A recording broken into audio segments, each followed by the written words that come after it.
Sa mga mata ng bata, ang mga gawain ng matatanda kahit pamali ay nagiging tama. Isang paalala ang kwentong ito na bilang mga magulang, responsibilidad natin na bigyan ng oras at pagmamahal ang ating mga anak para hindi sila mapariwara at mapahamak. Mga kapuso, ngayong Sabado, may espesyal na karakter kaming isinama sa ating kwento.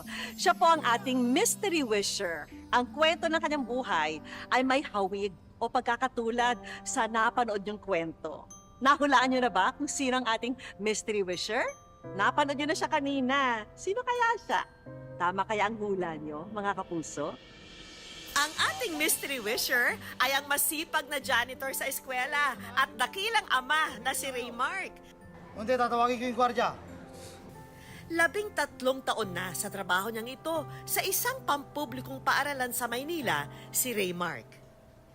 Simula teenager pa lamang daw siya hanggang sa magkaroon ng sariling pamilya ay itong hanap buhay na ito na ang bumuhay sa kanila.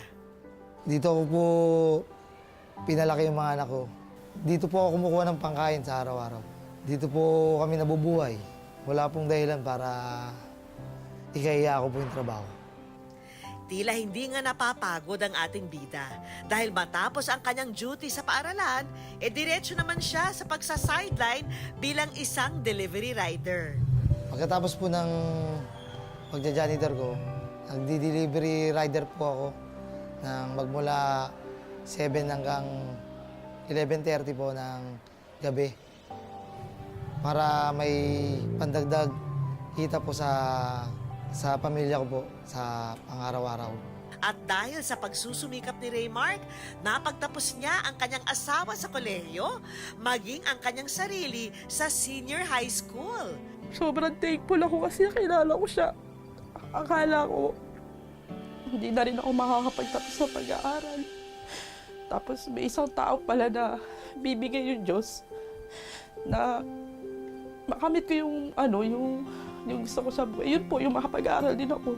Dahil hindi tumitigil mangarap ang ating bida, nais na nga niya na mapagtapos ang kanyang sarili sa kolehiyo. Mukhang imposible ng araw na makamit, sabi ni Raymark. Pero naniniwala siya na basta't buhay ang pangarap at may pagsusumikap ay maaari itong mangyari. Gusto ko pong makapagtapos ng pag-aaral. Gusto ko rin pong may pagmalaki ng mga anak ko na kahit na janitor lang yung tatay nila, makita nilang makakapagtapos ako ng pag-aaral. Hi, Raymark! Kamusta? Welcome sa Wish Ko Lang. Okay, gusto ko malaman, gaano ka ka-proud, no, sa trabahong pinasukan mo? Proud na proud po ako sa trabaho ko. Dahil po dito, napapakain ko po yung anak ko na pagtapos ko ng pag-aaral yung asawa ko. Alika, meron tayong mga hinandang sorpresa para sa inyo. Alika, puntahan natin. Salamat. Una na riyan ang mga negosyo package na kanyang panimula.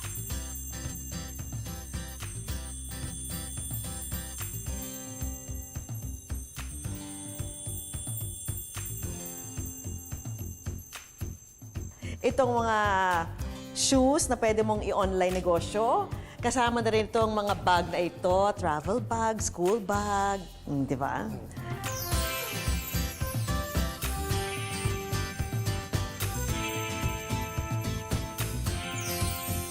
Wish ko lang savings para sa inyo. Maraming salamat po, Ma'am Vicky. Tsaka sa wish ko lang po.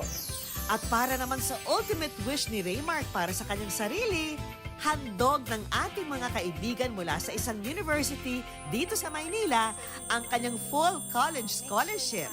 For 4 years na mag-stay ka sa amin, okay, matatapos mo ang iyong pag-aaral na walang babayaran ng kahit anong tuition.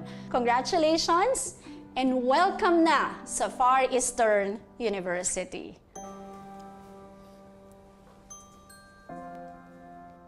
Maraming salamat sa wish ko lang at saka sa Far Eastern University po. Mga kapuso,